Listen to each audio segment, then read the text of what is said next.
it is in the interest of the nation that people identify themselves with political parties, identify themselves with the manifestos of those parties, so that we can understand why it is they want to vie. The party hopping continues to allow for ethnic loyalties more than issue-based loyalties.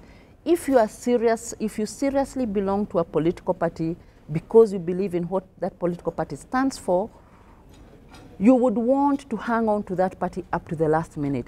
But if your interest is only power, and if your interest is only to support your ethnic group, then you are just going to keep rushing whenever your ethnic group looks stronger in different political parties.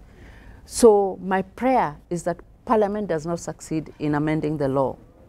If they do, then we are going to have a crisis of mobilization.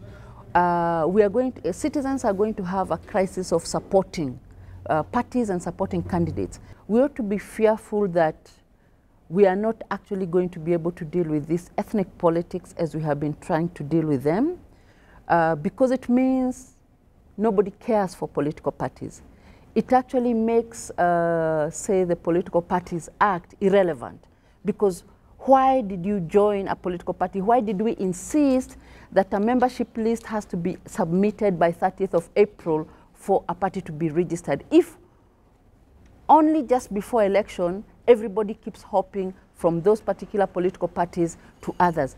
It means it will even put a challenge to parties that are registered, because maybe members en masse could move at a critical time, maybe just before a nomination of a candidate, or maybe just before the election, and that could actually bring down candidates who would otherwise have been elected. And it could be used against, parties could also use it against each other. They could pay off money, mobilize, recruit people at a very critical time to destabilize another political party.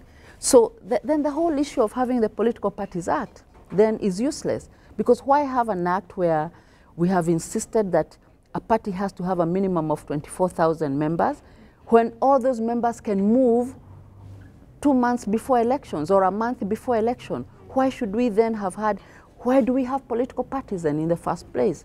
So I'm hoping that the legislators will see sense and work towards the better good of this nation rather than serving their personal and selfish interests.